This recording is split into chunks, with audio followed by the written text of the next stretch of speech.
Hello friend, welcome to knowledge campus. DBMS के playlist में आज हम देखने वाले हैं ट्रांजैक्शन प्रॉपर्टी, जिसको हम लोग शॉर्ट फॉर्म में एसिड प्रॉपर्टी भी बोलते हैं। तो चलिए स्टार्ट करते हैं।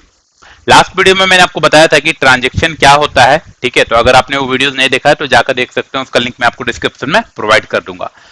तो चलिए स्टार्ट करते हैं। देखिए, ट्रांजैक्शन के 4 प्रॉपर्टीज होते हैं। ठीक है, और ये चारों प्रॉपर्टी किस लिए यूज किए जाते हैं, ताकि हम लोग अपने डेटाबेस को कंसिस्टेंट रख सके बिफोर एंड आफ्टर ट्रांजैक्शन। ठीक है, ट्रांजैक्शन परफॉर्म होने से पहले और ट्रांजैक्शन परफॉर्म होने के बाद हमारा डेटाबेस क्या हो, कंसिस्टेंट हो। और इस कंसिस्टेंसी को मेंटेन करने के लिए ट्रांजैक्शन क्या करता है, 4 प्रॉपर्टी को फॉलो करता है। वो चारों प्रॉपर्टी कौन कौन से है? Atomicity, consistency, isolation and durability. और इसी को शॉर्ट फॉर्म में हम लोग एक्रोनिम फॉर्म में क्या बोलते हैं? ACID। A for atomicity, C for consistency, I for isolation and D for durability.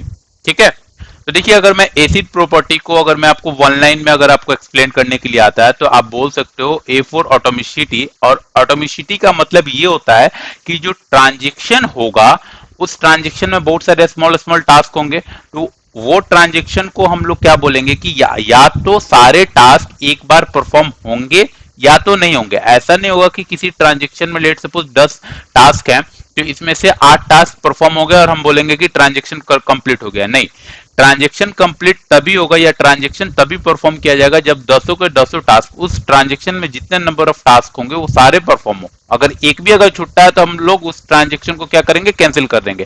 तो वही उस प्रॉपर्टी को हम लोग क्या बोलते हैं, ऑटोमेसिटी, जिसको हम लोगों ने क्या बोलते हैं हम लोग कि entire transaction took place at once. सारा का सारा ट्रांजैक्शन एक बार में होगा या तो नहीं होगा। ठीक है, होगा तो सारा होगा, नहीं तो नहीं होगा। इस प्रॉपर्टी को हम लोग ऑटोमेसिटी बोलते हैं। कंसिस्टेंसी का मतलब क्या होता है कि database must be consistent before and after transaction. Transaction के पहले और ट्रांजैक्शन के बाद हमारा डेटाबेस कंसिस्टेंट होना चाहिए। आइसोलेशन का मतलब क्या होता है? आइसोलेशन का मतलब ये होता है कि मल्टीपल ट्रांजैक्शन कैन अकर। एक बार में बहुत सारे ट्रांजैक्शन डेटाबेस में परफॉर्म किया जा सकते हैं और वो जो सारे बहुत सारे जो ट्रांजैक्शन हम लोग जो परफॉर्म कर रहे हैं वो सारे ट्रांजैक्शन एक दूसरे से इंडिपेंडेंट होंगे। ऐसा नहीं होगा कि एक ट्रांजैक्शन दूसरे ट्रांजैक्शन को इंटरफेयर कर रहा है। ड्यूरेबिलिटी का मतलब होता है कि changes of the successful transaction occur even if the system failure occur. मतलब अगर कोई सक्सेसफुल ट्रांजैक्शन होता है, उस सक्सेसफुल ट्रांजैक्शन के द्वारा जो भी चेंजेस हमारे किए गए होंगे डेटाबेस में वो हमेशा के लिए रहेगा। अगर सिस्टम फेल हो भी जाता है तब भी वो रहेगा। ठीक है, अगर सिस्टम फेल, अगर सक्सेसफुल ट्रांजैक्शन के द्वारा जो चेंजेस किए गए हैं वो सिस्टम फेल होने के बावजूद भी रहेगा। सिस्टम जब हम लोग रिकवर करेंगे तो वो चेंजेस रहेगा। हाँ, अगर सक्सेसफुल ट्रांजैक्शन नहीं हुआ है उस केस में अगर सिस्टम फेल हो जाता है तो हमारा ट्रांजैक्शन अबॉर्ट हो जाएगा। ठीक है, तो ड्यूरेबिलिटी का मतलब क्या होता है कि ट्रांजैक्शन, सक्सेसफुल ट्रांजैक्शन के द्वारा जो चेंजेस होगा वो सिस्टम में रहेगा इवन आफ्टर सिस्टम फेल्यूर। तो ये एक बेसिक वन लाइनर डिस्क्रिप्शन है चारों प्रॉपर्टी का। हम लोग क्या करते हैं, एक एक करके सारे प्रॉपर्टीज को डिटेल में देखते हैं। देखिए, ऑटोमेसिटी का मतलब क्या होता है कि either the transaction take place, entire transaction take place, या तो नहीं होगा। ठीक है, कोई भी इसमें मिडवे रास्ता नहीं होता। ऐसा नहीं होता कि हम लोग ट्रांजैक्शन को पार्शियली कंप्लीट कर सकते हैं। एक ट्रांजैक्शन में 10 टास्क हैं, उसमें से हम लोग क्या करेंगे कि 8 टास्क को कंप्लीट कर दिए। ठीक है, पार्शियल ट्रांजैक्शन कंप्लीट नहीं होता है, या तो पूरा होगा या तो नहीं होगा। ठीक है, each transaction is consider as 1 unit. पूरे ट्रांजैक्शन को हम लोग एक यूनिट मानते हैं। मतलब एक ट्रांजैक्शन में अगर 10 टास्क है तो 10 टास्क को हम लोग एक यूनिट बोलेंगे। और either to run the completion और execute, not execute at all. या तो पूरा कंप्लीट होगा या तो एक भी कंप्लीट ही नहीं होगा। देखिए, ऑटोमेसिटी प्रॉपर्टी को मेंटेन करने के लिए हम लोग 2 ऑपरेशन यूज करते हैं डेटाबेस में। एक तो होता है अबॉर्ट, दूसरा होता है कमिट। अबॉर्ट का एक और नाम है रोल बैक। ठीक है, अबॉर्ट ऑपरेशन हम लोग कब परफॉर्म करते हैं, जब हम लोग ट्रांजैक्शन हम लोग परफॉर्म कर रहे हैं और ड्यूरिंग द ट्रांजैक्शन कुछ भी एरर आता है। ठीक है, तो हम लोग क्या करते हैं, अबॉर्ट ऑपरेशन परफॉर्म करते हैं। जब हम लोग अबॉर्ट ऑपरेशन परफॉर्म करते हैं उस वक्त क्या होगा कि उस ट्रांजैक्शन, मान लीजिए कि एक ट्रांजैक्शन में 10 टास्क है, हम लोग 6 टास्क परफॉर्म कर चुके हैं और 7वां टास्क परफॉर्म करते वक्त कुछ सिस्टम फेलियर आ गया, तो हम लोग क्या करेंगे, अबॉर्ट ऑपरेशन परफॉर्म करेंगे। लेकिन अबॉर्ट ऑपरेशन परफॉर्म करने से होगा क्या कि ये जो 6 टास्क जो हम लोग ऑलरेडी जो परफॉर्म कर चुके थे, इससे जो चेंजेस हुआ होगा डेटाबेस में, वो चेंजेस क्या होगा, रोल बैक हो जाएगा, वो रिवर्ट कर देंगे। वो पूरा का पूरा ट्रांजेक्शन ऐसा माना जाएगा कि वो 6 टास्क जो 6 टास्क की वजह से जो चेंजेस हुआ है वो हुआ ही नहीं था। ठीक है, जो इनिशियल ट्रांजेक्शन कर होने से पहले जो स्टेट होगा वो डेटाबेस का मेंटेन हो जाएगा। ठीक है, तो ये अबाउट ऑपरेशन का होता है। और अबाउट ऑपरेशन में क्या होता है ये समझ में आ गया। कमिट ऑपरेशन तब हम लोग परफॉर्म करते हैं जब हमारा ट्रांजेक्शन में जो भी ऑपरेशन था, जो भी टास्क था, वो सारा सक्सेसफुल ऑपरेशन परफॉर्म हो चुका है। उसके बाद हम लोग लास्ट में ऑपरेशन कौन सा परफॉर्म करते हैं, कमिट ऑपरेशन। ठीक है, और कमिट से होगा क्या कि जो भी हम लोगों ने ट्रांजेक्शन में जो भी चेंजेस किया है वो परमानेंटली डेटाबेस में सेव हो जाता है। ठीक है,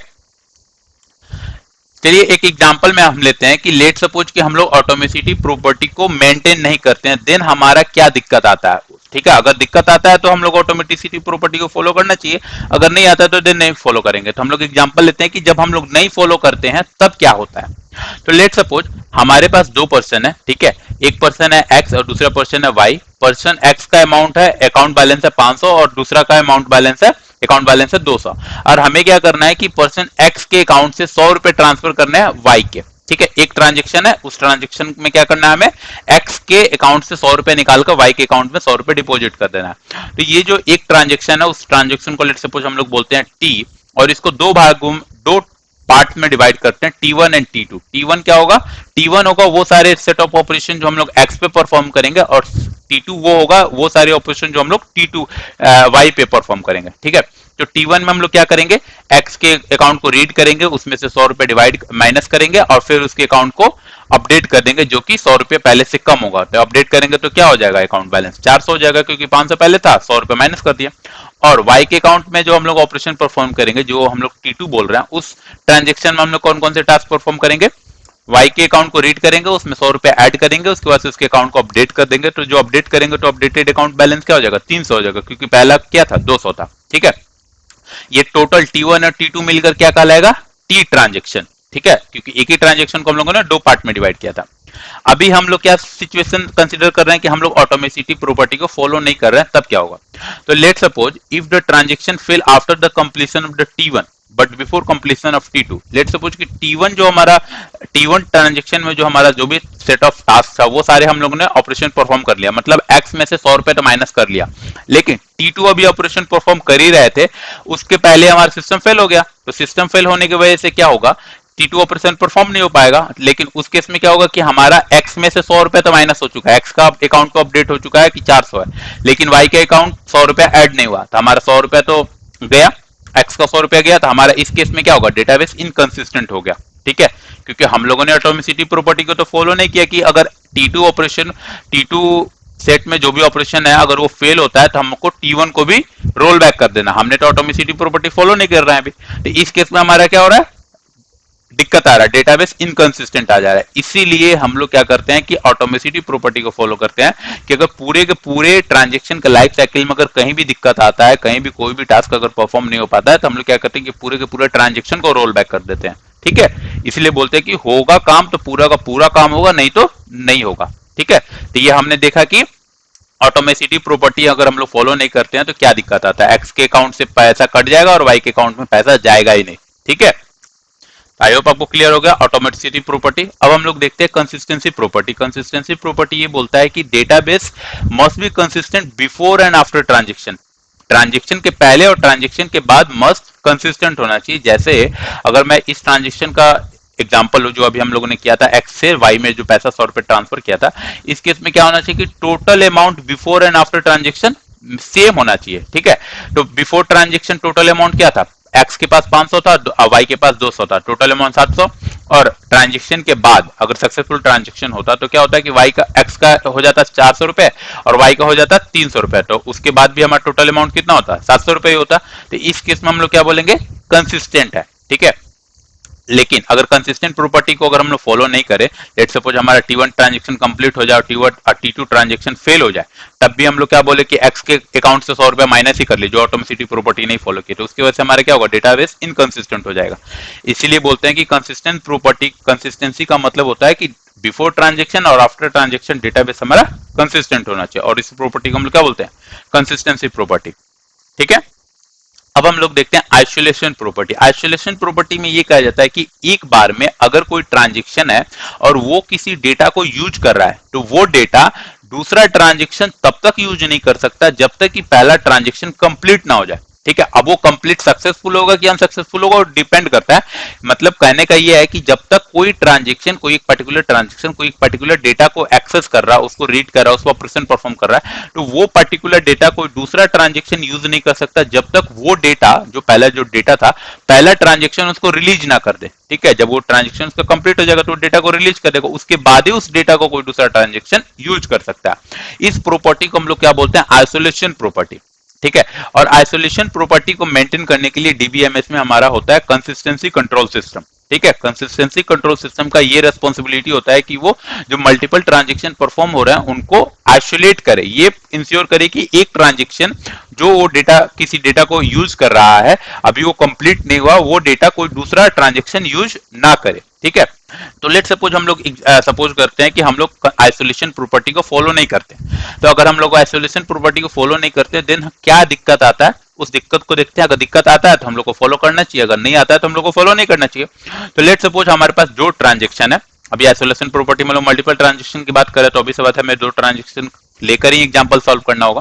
तो दो ट्रांजेक्शन है, T1 ट्रांजेक्शन है और एक T डैश ट्रांजेक्शन है। ठीक है, करना क्या है टी ट्रांजेक्शन में कि एक्स के पास 500 रुपए है और वाई के पास 500 रुपए है।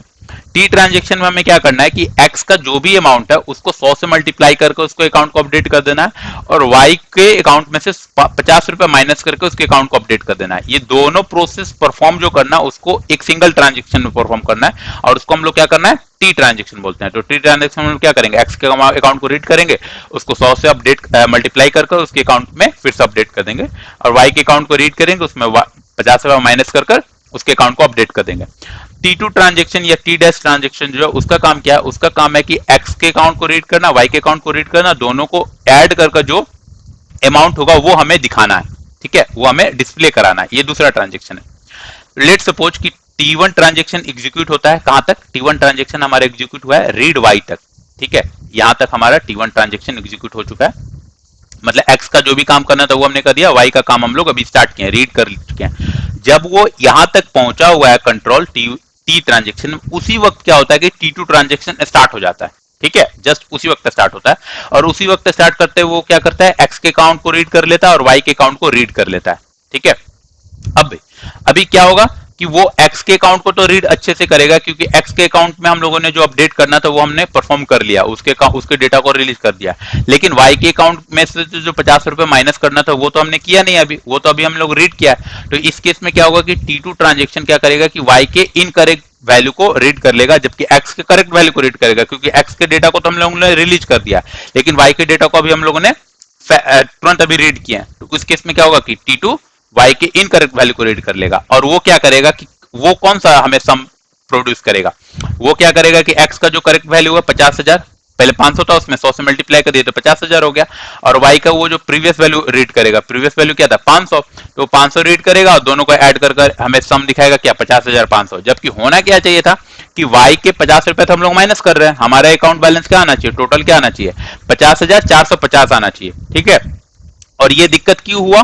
क्योंकि ये जब T1 ट्रांजेक्शन जिस डेटा को रीड कर रहा था, वाई के वैल्यू को जो रीड कर रहा था, ऑलरेडी उसके पास वो लॉक्ड है डेटा, उसी वक्त क्या हुआ? डेटा T2 ट्रांजेक्शन ने डेटा को वाई के वैल्यू को रीड कर लिया। अगर हम लोग आइसोलेशन प्रॉपर्टी मेंटेन करते तो उस वक्त जब वो रीड कर रहा था T2 ट्रांजेक्शन वाई के वैल्यू को रीड नहीं कर पाता, तो ये थोड़ी देर वेट करता, जब ये अपडेट कर देता देन वो रीड करता।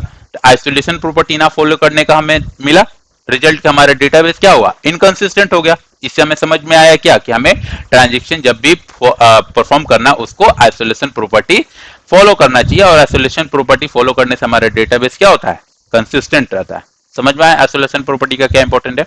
ड्यूरेबिलिटी का मतलब क्या होता है कि ड्यूरेबिलिटी ये बोलता है कि जो भी अगर सक्सेसफुल ट्रांजेक्शन हो जाता है तो सक्सेसफुल ट्रांजेक्शन में जो भी हम लोगों ने चेंजेस किया है वो डेटाबेस में परमानेंट रहेगा। ठीक है, अगर चेंजेस करने के बाद सिस्टम फेल होता है तो उससे कोई फर्क नहीं पड़ता है, जब हम सिस्टम रिकवर करेंगे तो हमारा जो भी हमने चेंजेस किया था वो रहेगा। लेकिन कब रहेगा? जब सक्सेसफुल ट्रांजेक्शन होना चाहिए। When the transaction is completed the database reach a state known as the consistent state. जब ट्रांजेक्शन कंप्लीट हो जाता है तो हम लोग क्या बोलते हैं? डेटाबेस एक स्टेट में पहुंच गया, कंसिस्टेंट स्टेट में पहुंच गया। ठीक है, और that consistent state can not be lost even system failure हो भी जाए फिर भी हम लोग कंसिस्टेंट स्टेट में जो भी चेंजेस होगा वो हम लोग लॉस नहीं कर सकते, लूज नहीं होगा, ठीक है। तो ड्यूरेबिलिटी प्रॉपर्टी ये बोलता है, और ड्यूरेबिलिटी प्रॉपर्टी को मेंटेन करने के लिए हमारे पास क्या होता है, रिकवरी सिस्टम होता है, ठीक है। अगर सिस्टम फेल हो जाता है तो जब हम लोग रिकवर करेंगे तो वो ड्यूरेबिलिटी प्रॉपर्टी को मेंटेन करते हुए जो हमारा कंसिस्टेंट स्टेट था उसी को रिकवर करता है, ठीक है। तो ये हम हमारे पास चार प्रॉपर्टीज की, atomicity, consistency, isolation and durability. अब हम लोग देखते हैं ये प्रॉपर्टी कौन कौन मेंटेन करता है, कौन who are responsible for all this property. Atomicity के लिए हमारे पास डीबीएमएस में एक ट्रांजेक्शन मैनेजर होता है, सॉफ्टवेयर मतलब उसका सब सिस्टम सब पार्ट होता है, वो मेंटेन करता है। कंसिस्टेंसी फॉलो करने के लिए हमारे एप्लीकेशन डेवलपर जो होते हैं, जो एग्जीक्यूशन ट्रांजेक्शन को एग्जीक्यूट कर रहे हैं, उनका रेस्पॉन्सिबिलिटी होता है मेंटेन करने का। आइसोलेशन के लिए हमारे पास कंकरेंसी कंट्रोल मैनेजर होता है, और ड्यूरेबिलिटी के लिए रिकवरी मैनेजर होता है। तो ये तीनों, ये 1, 3 एंड 4 ये हमारे सॉफ्टवेयर लेवल पे इंप्लीमेंट होता है, और ये हमारा एक पर्सन मतलब जो एप्लीकेशन डेवलपर होता है उसकी रेस्पॉन्सिबिलिटी होती है कि वो कंसिस्टेंसी को मेंटेन करते हुए हमारा प्रोग्राम डिजाइन करे। तो इस वीडियो में इतना ही। आई होप आपको क्लियर हो गया होगा कि ट्रांजेक्शन की एसिड प्रॉपर्टी क्या होती है। अगर आपको ये वीडियो अच्छा लगा तो इस वीडियो को लाइक करें, अगर इससे रिलेटेड अगर आपको कोई डाउट है तो आप मुझे कमेंट सेक्शन में पूछिए, मैं डेफिनेटली उसका आंसर करूंगा।